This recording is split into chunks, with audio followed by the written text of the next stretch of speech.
ধৈর্যের সাথে অনেকে মনে হয় লাঞ্চ করা হয়নি, অনেক ধৈর্যের সাথে শুনেছ।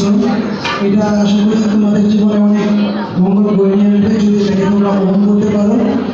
এই মুহূর্তে অনুষ্ঠানের একদম লাস্ট পর্যায়ে প্লিজ লাস্ট পর্যায়ে আমাদের অগ্রগতি ছাত্র কল্যাণ সংস্থার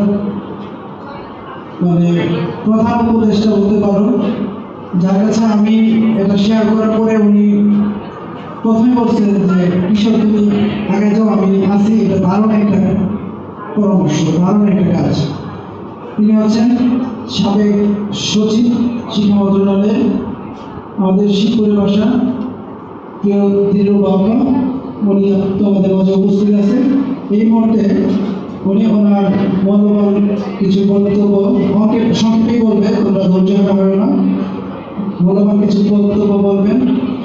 উনি মহিলা মানুষ, উনি যে সচিব হয়েছেন এবং নরসিংদী জেলায় বর্তমানে 12 জন কর্মকর্তা মহিলা যারা হচ্ছে নরসিংদী জেলাকে চালাচ্ছে।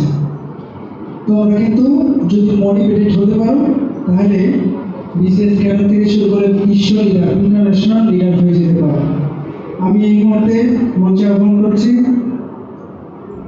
জিলুল বাবাকে তার মূল্যবান বক্তব্য পেশ করার জন্য।